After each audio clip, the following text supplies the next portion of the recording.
Bismillahirrahmanirrahim. Assalamualaikum warahmatullahi wabarakatuh. Selamat pagi, salam sejahtera bagi kita semua.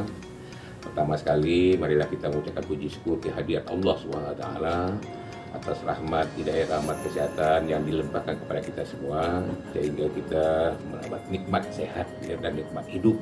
Selanjutnya salawat dan salam selalu kita kirimkan kepada junjungan Nabi Muhammad SAW. Yang kami hormati Menteri Lingkungan Hidup dan Kehutanan Ibu Dr. Insinyur Siti Nurbaya beserta jajaran. Saya Asben Henry selaku PJS Wali Kota Solo menyampaikan laporan dokumen informasi pengelolaan lingkungan hidup Kota Solo tahun 2019. Solo mempunyai slogan yaitu Kota Beras Serambi Madinah. Tercermin dari keberadaan peruntukan tanah bagi persawahan yang mencapai 10.884,20 hektar atau seluas 17,78% dari luas kota Solo. Terkait aspek lingkungan hidup, salah satu upaya yang ditempuh pemerintah untuk mengedepankan aspek lingkungan hidup dalam pembangunan adalah melalui penyediaan informasi tentang status lingkungan hidup. Sebagaimana terdapat pada Undang-Undang Nomor 32 Tahun 2009 tentang Perlindungan dan Pengelolaan Lingkungan Hidup pada Bab 8 dan Bab 9 yang menyatakan bahwa sistem informasi lingkungan hidup wajib disusun oleh pemerintah ataupun pemerintah daerah. Rencana pembangunan jangka menengah daerah Kota Solo tahun 2016-2021 antara lain memuat tujuan yang ditetapkan untuk melaksanakan misi ke-6, yaitu meningkatkan pembangunan prasarana dan sarana kota yang tertata dengan baik dan berwawasan lingkungan. Pembangunan infrastruktur seperti jaringan transportasi, sumber daya air dan pelayanan air bersih, persampahan, jaringan air limbah, jaringan drainase serta sarana dan prasarana lainnya sangat berpengaruh pada kelancaran aktivitas masyarakat. Namun demikian, pembangunan prasarana dan sarana perkotaan ini harus tetap memperhatikan daya tampung dan daya dukung lingkungan serta kesesuaiannya dengan rencana tata ruang wilayah. Isu prioritas lingkungan hidup daerah berpedoman pada Juknis Nirwasita Tantra melalui Surat Jenderal Kementerian Lingkungan Hidup dan Kehutanan RI nomor S-Datin-DTN-DTN-DTN-12-2018 tanggal 12 Desember 2018 perihal penyampaian pedomanan DIKPH di 2019. Maka pemerintah Kota Solo melakukan FGD dalam rangka menjaring isu-isu yang mendapat perhatian luas dari masyarakat di Kota Solo dengan 10 isu utama. Pertama adalah alih fungsi lahan menjadi permukiman. Kedua, penurunan kualitas dan kuantitas air permukaan. Ketiga, peningkatan jumlah timbulan sampah. 4. Peningkatan potensi terjadinya kemacetan lalu lintas. 5. Peningkatan sumber pencemaran udara. 6. Degradasi keanekaragaman hayati.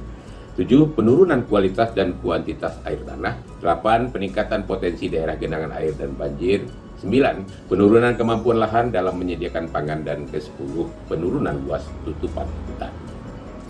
Berdasarkan pembahasan pada subbab yaitu driver, pressure, state of, dan impact dan hasil FGD bersama masyarakat, tenaga ahli dan tim teknis serta mempertimbangkan isu strategis provinsi, maka masalah utama atau isu pokok yang harus mendapat perhatian khusus untuk daerah kami Kota Solo yaitu 1. Alih fungsi lahan menjadi permukiman. 2. Peningkatan jumlah timbulan sampah. Dan ketiga, penurunan kualitas dan kuantitas air permukaan. Pembahasan isu strategis lingkungan, pertama itu alih fungsi lahan menjadi lahan permukiman. Dipicu oleh beberapa hal seperti kebijakan mempermudah perizinan usaha, selanjutnya kebijakan pengembangan wilayah perkotaan yang tertuang dalam rencana tata ruang wilayah. Selanjutnya pertumbuhan perekonomian masyarakat dan terjadinya perpindahan penduduk ke Kota Solo atau pertambahan jumlah penduduk itu sendiri. Membuka peluang besar untuk investasi bisnis mengakibatkan peningkatan pembangunan lahan sawah dan hutan menjadi permukiman. Pusat niaga, fasilitas umum dan perlengkapan sarana prasarana penunjang bagi aktivitas perdagangan dan jasa telah mendorong perubahan tata guna lahan. Upaya yang dilakukan adalah pertama mengintensifikasi pertanian, kedua, peningkatan penertiban atau pengawasan pemanfaatan ruangan, selanjutnya pembentukan Raperda LP2B, itu lahan pertanian pangan berkelanjutan. Keempat, penyusunan action plan lahan pertanian. 5. Peningkatan luas ruang terbuka hijau. Selanjutnya pembuatan sumur resapan dan normalisasi sungai serta peningkatan kualitas drainase perkotaan. 2. Peningkatan jumlah timbulan sampah di Kota Solo. Peningkatan jumlah timbulan sampah disebabkan oleh penambahan jumlah penduduk, dan perubahan pola sosial masyarakat yang saat ini cenderung menggunakan peralatan sekali pakai. Perkembangan ekonomi dan pola makan masyarakat yang lebih suka membeli makanan siap saji menyebabkan peningkatan sampah organik dan non-organik dari kemasan makanan tersebut. Ini menimbulkan peningkatan jumlah timbulan sampah ke TPS dan TPA. Ketiga, penurunan kualitas dan kuantitas air permukaan di Kota Solo. Pertumbuhan penduduk dan peningkatan perekonomian menjadi faktor pendorong utama penyebab perubahan status lingkungan hidup.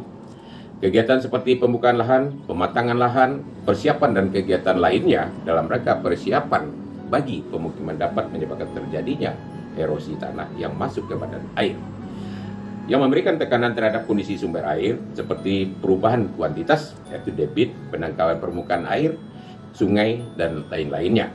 Dan kualitas air, itu pencemaran air sungai dari materi yang masuk ke sungai. Perubahan kualitas dan kuantitas permukaan seperti sungai, embung, dan telaga, serta air tanah dipicu oleh peningkatan kegiatan perubahan tata guna lahan, serta kegiatan perdagangan. Hasil dari kegiatan tersebut telah meningkatkan beban pencemaran air dan perubahan siklus hidrologi. Selanjutnya, inovasi dalam pengelolaan lingkungan hidup. Inovasi tidak terlepas dari tujuan suatu organisasi yang bagi pemerintah Kota Solo merupakan visi dan misi wali kota yang diimplementasikan melalui kegiatan-kegiatan yang ada pada masing-masing OPD di pemerintah Kota Solo. Visi wali kota Solo adalah terwujudnya masyarakat Kota Solo yang beriman, bertakwa, dan sejahtera menuju kota perdagangan, jasa, serta pendidikan yang maju dan modern. Sehubungan dengan pencapaian visi tersebut, kami, wali kota Solo, terpimpin kemudian menyusun beberapa misi dalam rangka pencapaian visi. Adapun misi dari wali kota Solo terpilih kemudian terdiri dari 6 misi, yaitu 1. Mewujudkan kehidupan masyarakat yang berlandaskan ABS SPK, syarat mengatur adat memakai. 2. Mewujudkan penyelenggaraan tata pemerintahan yang baik dan bersih serta reformasi birokrasi. 3. Mewujudkan pendidikan dan kesehatan, pemberdayaan perempuan dan perlindungan anak yang berkualitas untuk menghasilkan sumber daya manusia dengan generasi muda yang beriman, sehat, cerdas, kreatif, tangguh, dan berdaya saing. 4. Menjadikan Kota Solo sebagai pusat perdagangan hasil-hasil pertanian, perkebunan, dan ekonomi kerakyatan yang tangguh berbasis potensi unggulan daerah melalui perdagangan, pariwisata, dan jasa lainnya, serta menciptakan investasi yang kondusif. 5. Menekan angka kemiskinan dan mengurangi permasalahan sosial lainnya. Dan 6. Mewujudkan pembangunan prasarana dan sarana yang berwawasan lingkungan.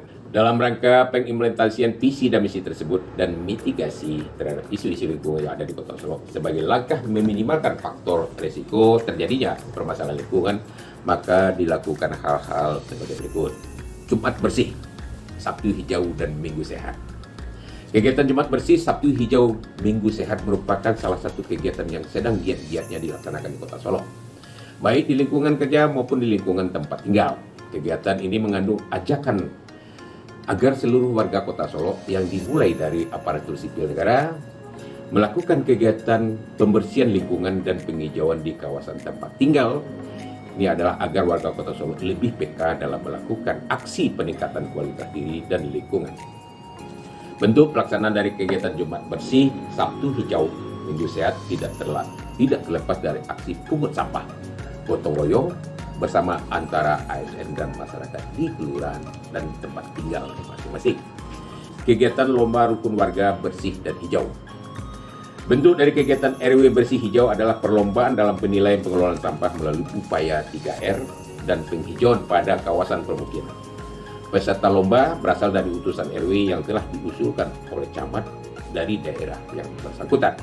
Penilaian terhadap peserta dilakukan oleh tim penilai yang beranggotakan unsur dari adanya lingkungan hidup, kesehatan, kemudian unsur pemberdayaan perempuan dan anak, dan lainnya, yang ditetapkan melalui surat keputusan Kepala Dinas Lingkungan Hidup Kota Solo. Tata cara dan teknis pelaksanaan penilaian lomba mengacu pada indikator penilaian yang dipergunakan dalam gerakan Sumatera Barat Bersih. Kawasan agrowisata terpadu Puncak Payo. Keberadaan Puncak Payo yang berbatasan langsung dengan kawasan hutan lindung dan cagar alam membuat daerah ini rentan terhadap alih fungsi lahan oleh masyarakat. Hal inilah yang kemudian menjadi dasar bagi pemerintah Kota Solo untuk menjadikan daerah tersebut sebagai suatu daerah agrowisata. peningkatan pengetahuan masyarakat, serta peran serta dan kepedulian masyarakat dalam pelestarian daerah di sektor hutan lindung. Selayaknya suatu kawasan agrowisata, keberadaan agrowisata di daerah Payo ini juga diharapkan dapat meningkatkan perekonomian masyarakat dengan lebih menjual jasa lingkungan yang ada di daerah mereka. Hal yang ditonjolkan di kawasan ini adalah budidaya bunga krisan dan kopi Payo, dengan pemandangan Danau Singgara dan dataran tinggi kawasan Bukit Barisan. Kemudian, Taman Barang Bekas. Kegiatan lainnya yang sedang digiatkan oleh Dinas Lingkungan Hidup Kota Solo adalah pengembangan dan penyediaan taman barang bekas. Sejak tahun 2018 tercatat telah dikembangkan 2 taman barang bekas di Kota Solo. Itu Taman Bidadari dan Taman Ronsokan merupakan 2 taman yang disulap menjadi taman barang bekas. Keberadaan taman ini diharapkan dapat meningkatkan pengetahuan masyarakat tentang manfaat lain dan keberadaan suatu barang bekas ataupun sampah. Barang bekas dapat dirubah menjadi bentuk lainnya seperti tempat duduk, pot, dan produk-produk kreatif lainnya. Manfaat lainnya yang diharapkan adalah agar keberadaan taman juga dapat meningkatkan peran serta masyarakat sehingga timbulan sampah dapat berkurang mulai dari rumah tangga. Kedua taman berbatas dengan TPA regional Solo yang dikelola oleh Dinas Lingkungan Hidup Provinsi Sumatera Barat. Sistem informasi Padati. Selain fokus terhadap penerimaan dampak lingkungan hidup terhadap tata guna lahan, kesehatan, dan pengelolaan persampahan, kegiatan lain yang dilakukan oleh pemerintah Kota Solo adalah dengan pengembangan sistem informasi pangkalan data keanekaragaman hayati Kota Solo. Padati Solo merupakan suatu sistem informasi yang dapat menyimpan dan menyajikan data keanekaragaman hayati Kota Solo secara online. Tujuan dari pengembangan sistem informasi Padati Solo adalah untuk mempermudah penyajian data terkait keanekaragaman hayati di Kota Solo. Hal ini juga diharapkan dapat meningkatkan kepedulian dan peran serta masyarakat dalam pelestarian flora yang ada di Kota Solo. Seperti yang ada di website Padati Solo dapat diakses melalui padati.solokota.go.id. Kawasan ikan larangan lain. Masyarakat Minangkabau yang terkenal dengan petatah petiti berupa alam takambang jadi guru juga tidak terlepas dari keberadaan kearifan lokal. Salah satu bentuk kearifan lokal yang berada di Minangkabau khususnya Kota Solo adalah keberadaan ikan larangan. Kawasan ikan larangan di Kota Solo sebagai wujud kearifan lokal, salah satunya berada di Kelurahan Laing. Pengelolaannya sesuai dengan aturan-aturan yang disepakati secara bersama-sama oleh pimpinan di wilayah tersebut seperti Niniak Mama, pihak pemerintah desa, dan pihak organisasi pemuda. Pada awalnya, keberadaan kawasan ikan larangan ini oleh masyarakat sering dihubungkan dengan adanya unsur mistis. Hal ini bertujuan supaya tidak ada masyarakat yang berani mengambil ikan menggunakan alat apapun selama waktu 1 tahun. Akan tetapi sebenarnya adalah bahwa di kawasan ikan larangan ini tidak terdapat unsur mistis apapun. Keberadaan kawasan ikan larangan hanya diperuntukkan agar aliran sungai yang berada di sepanjang kawasan dapat selalu terjaga kondisinya. Perlindungan terhadap spesies ikan endemik, terjaganya kualitas aliran sungai, ataupun adanya semacam daerah wisata merupakan beberapa keuntungan yang dapat dirasakan dari keberadaan kawasan ikan larangan ini. Penutup. Beranjak kepada upaya peningkatan ke depan yang dapat dilakukan oleh pemerintah Kota Solo, maka hal ini tidak terlepas dari beberapa upaya, antara lain, 1. Perumusan kerjasama dengan Kabupaten Solo dalam rangka pengelolaan Sungai Batang Lembang yang merupakan sungai lintas kabupaten kota. 2. Pengembangan kebijakan pengelolaan sungai berbasis kualitas untuk mengendalikan beban pencemaran guna mengoptimalkan daya dukung dan daya tampung sungai untuk menopang kesejahteraan masyarakat Kota Solo. 3. Meningkatkan koordinasi intensif dengan Dinas Lingkungan Hidup Provinsi Sumatera Barat terkait peningkatan penanganan permasalahan pengelolaan TPA regional yang berada di Kota Solo. 4. Peningkatan edukasi dan sosialisasi lingkungan serta event-event lingkungan hidup untuk meningkatkan peran serta masyarakat dalam pengelolaan lingkungan hidup. Dan yang kelima, pengembangan sistem informasi lingkungan hidup untuk dapat meningkatkan pengetahuan dan pemenuhan hak-hak masyarakat terhadap status lingkungan hidup di Kota Solo. Penyampaian ini tidak terlepas dari harapan akan adanya acuan utama dalam proses perencanaan pembangunan di Kota Solo ke depan. Barangkali itu yang dapat kami sampaikan kepada Ibu Menteri. Mudah-mudahan tentu harapan kami, apa yang kami presentasikan ini tentu dapat memuaskan. Terima kasih. Wabillahi taufiq wal hidayah. Assalamualaikum wabarakatuh.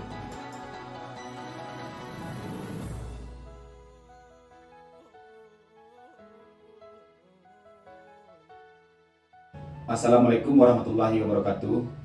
Saya Bayu Karisma, selaku pimpinan DPRD Kota Solo, menyampaikan respon inovasi DPRD Kota dalam mengatasi isu prioritas lingkungan hidup daerah tahun 2019, yaitu 1. Alih fungsi lahan menjadi permukiman.